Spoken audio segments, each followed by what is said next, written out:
அதாவது திரு ரஜினிகாந்த் அவர்கள் வந்து அரசியல் வரதா சொல்லியிருக்காரு. அதை பற்றி உங்களோட தனிப்பட்ட கருத்து என்ன? ஏற்றுக்கொள்ளீங்களா, ஏற்றுக்கொள்ள மாட்டீங்களா? இல்லை, நம்ம தமிழ்நாடு அரசியலே வந்து எப்படி இருக்குன்னா, சினிமாவில் நடிச்சா அவங்க வந்து அரசியலுக்கு வந்துடலாம், சினிமாவில் பெரிய ஆளாக இருந்தால் அவங்க சிஎம் ஆயிடலாம். இது எம்ஜிஆர்லேருந்து அப்படியே கண்டினியூ ஆகிட்டு இருக்கு. இப்போ அதுதான் நடந்துட்டு இருக்கு. இப்போ இவர் போட்ட விதியும் அதுதான். இப்போ ரீசெண்டாக அவர் போட்டதுக்கு அப்படியே பாசிட்டிவ் ரிவ்யூவை விட நெகட்டிவ் ரிவ்யூ தான் ஜாஸ்தியாக இருந்துச்சு. ஸோ உடனே காலாவோட பாசிட்டிவ் போஸ்ட்டை விட்டாங்க. ஸோ இது எதுக்கு பண்ணணும்?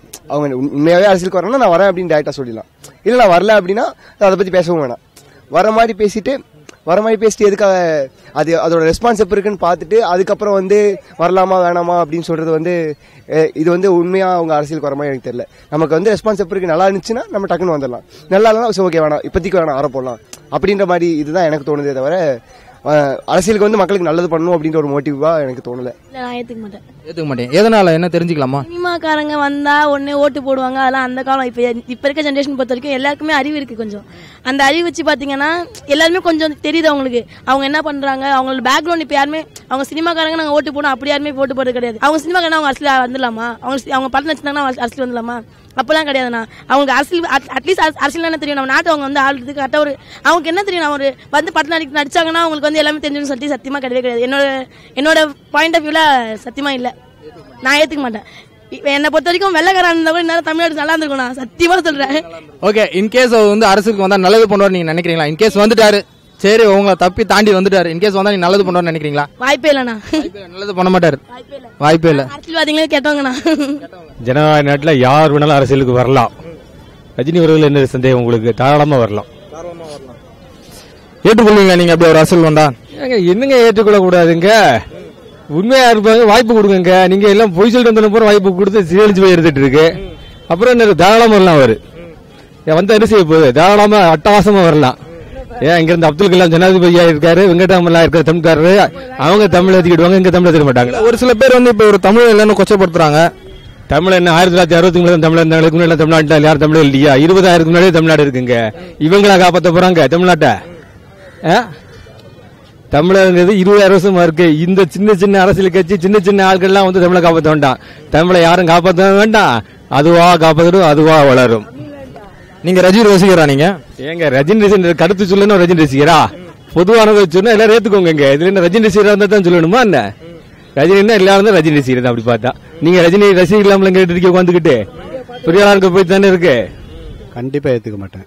கண்டிப்பா ஏற்க மாட்டேன். எதனால, என்ன காரணம் தெரிஞ்சுக்கலாமா ஏற்றுக்கொள்ளாத காரணம்? கண்டிப்பா நான் வந்து ரஜினிகாந்தோட ரசிகன் தான், ரொம்ப வெறி பிடிச்ச ரசிகன். தெரு போஸ்டர் விட்டுருக்கேன், எல்லா படத்துக்கும் முதல் நாள் ஷோ போய் பார்த்துருக்கேன். ஆனா அரசியலுக்கு வரலாமா வேணாமான்னு ஒரு முடிவு, சாதாரண ஒரு முடிவு எடுக்கிறதுக்கு இவருக்கு ஒரு 1/4 நூற்றாண்டாயிருக்கு. நான்லாம் வந்து பாத்தீங்கன்னா அண்ணாமலையிலேருந்து இவர் பார்த்துட்டு இருக்கேன். இவர் அரசியலுக்கு வருவார், ஏதாவது செய்வாருன்னு. இவருக்கு வந்து ஒரு சாதாரண இந்த முடிவு எடுக்கிறதுக்கே ஆண்டவன் சொல்லணும், ஐயனார் சொல்லணும்னு சொல்லிட்டு இவர் இழுத்தடிச்சிருக்காரு. 25 வருஷம் ஆச்சு இவர் அரசியலுக்கு வருவாரா மாட்டாரான்னு. ஓகேங்களா, இந்த முடிவு எடுக்கிறதே ஒரு நேரம்னா இவ்வளோ லேட் ஆகுதுன்னா ஒரு அவசர தேவைக்கு இவரால் என்ன முடிவு எடுக்க முடியும்? அது போக வந்து இவருக்கு என்ன கொள்கை இருக்குது? நான் ரஜினிகாந்த் ரசிகன் தான், அதில் எந்த மாற்று கருத்தும் இல்லை. சும்மா வந்து படம் எடுக்கும்போதும் படம் ரிலீஸ் வரும்போது நான் வந்து அரசியலுக்கு வருவேனா மாட்டேனான்ற பேச்சு எடுப்பார். ஓகேங்களா, மற்ற நாளில் ஊரில் இருக்காரா இல்லையானே தெரியாது.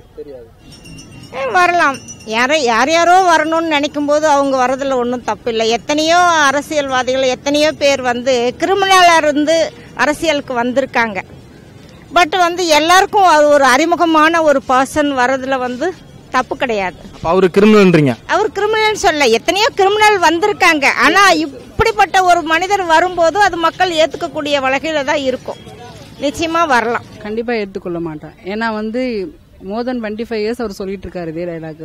அதை முதலே சொல்லியிருந்து வர வேண்டிய டைம்ல வந்திருந்தாருன்னா கரெக்டாக இருந்திருக்கும். இப்போ அதுக்கான சூழ்நிலை இல்லை தான் நான் நினைக்கிறேன். ஏன்னா அவருக்கு மேலே தகுதியான அரசியல்வாதிகள் நிறைய பேரே இருக்கிறாங்க தமிழ்நாட்டில். அவங்க ஒன்றுமே பெட்டராக அவங்க கட்சிக்குள்ளே எந்த பூசலும் இல்லாமல் வெளியால் வராமல், ஏன்னா அவருக்குன்னு ஒரு தனிப்பட்ட கொள்கையோ எதுவுமே கிடையாது. டைம் பார்த்து ஒரு கருத்து சொல்றவராக தான் இருக்கிறார் இது நாள் வரைக்குமே. ஆனால் இந்த டைம்ல அவர் வந்தா கூட அவர் தோல்வியை தான் அடைவார். ரசிகர்கள் தான் ஏமாந்து போனாங்க இது வரைக்கும் வரேன்னு சொல்லிட்டு. ஆமா, அதனால அது ரசிகர்களுக்கான ஒரு கண் துடைப்பா தான் நான் பாக்குறேன். கண்டிப்பா அவர் வந்தாலும் அவர் வெற்றி பெற சான்ஸ் கிடையாது. தமிழனை எப்படிலாம் மொட்டை அடிக்கணுமோ அடிச்சிட்டாங்க.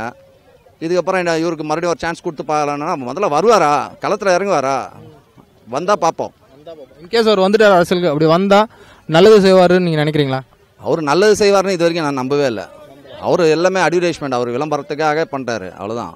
வந்து மக்களுக்கு ஏதாவது பண்ண முடியுமா சேவை அப்படின்றத பார்ப்போம். பண்ணுவாரா, முதல்ல இறங்குவாரான்றது நம்பிக்கை இல்லை. ஆமாம், ஏன்னா அவரு எப்பயுமே அதுதானே குழப்பிட்டே இருந்தார். நிறையா இதிலலாம் பார்த்தீங்கன்னா இந்த 2.0 படத்துக்காக இது ஒரு ஸ்டண்ட்டுன்றாரு. மேபி மக்களால் ஏற்றுக்கொள்ள முடியல. காரணம் என்னென்னா அவர் அது மாதிரி ஏமாற்றிட்டார் நிறையா வாட்டி. இந்த வாட்டி அது ஏமாத்துறது தானான்றது தெரியல, பொறுத்திருந்து தான் பார்க்கணும். அக்கா நீங்கள் சொல்லுங்க, நீங்கள் இப்போ ரஜினி அவர்கள் வந்து அரசியல் வந்தால் நீங்கள் ஏற்றுக்கொள்ள மாட்டீங்களா? இளைஞர்கள் எவ்வளோ பேர் இருக்காங்க, அவங்களாம் வரலாமே. வரலாம். அவர் வந்து என்ன பெருசாக பண்ண போகிறாரு? வேற நம்ம ஸ்டேட் ஆள் வந்தால் நம்மளுக்கு நல்லா இருக்கும்னு நான் நினைக்கிறேன். தமிழ் ஆளுங்க யாருன்னா வரணும், இளைஞர்கள் வரணும். எவ்வளோ பேர் காலேஜ் முடிச்சுட்டு சும்மா இருக்கிறாங்க, அவங்களாம் ஒரு கேங் சேர்த்துட்டு வரலாம். இந்த ஜல்லிக்கட்டுக்கு பண்ண மாதிரி இதுக்கு குரூப் ஃபார்ம் பண்ணலாமே பெருசா. கேஸ் வந்துட்டாரு, வந்துட்ட உடனே நீங்கள் வந்து அவர் நல்லது பண்ணுவோன்னு நினைக்கலாம், நல்லது பண்ண மாட்டேன்னு நிச்சயமா வந்து என்ன பண்ணுவாங்கன்னா பார்த்து ரசிக்கிறதோட மட்டும்தான் நிறுத்திக்குவாங்க. நடிகர்களை யாரும் வந்து பெருசா கொண்டு வரணும்னு நினைக்க மாட்டாங்க. தமிழர் தான் வரணும், இந்த தமிழ்நாட்டை ஆட்சி செய்யணும் அப்படின்றாங்க. அதை பற்றி உங்களோட கருத்து என்ன? என்னன்னா தமிழர்கள்லாம் தமிழர்களுக்கு ஹெல்ப் பண்ணுவாங்க, மற்ற இனத்தவர்னா அவங்களுக்கு தான் ஹெல்ப் பண்ணுவாங்க. அது எல்லாருக்கும் இருக்கிற கருத்து, அவ்வளோதான்.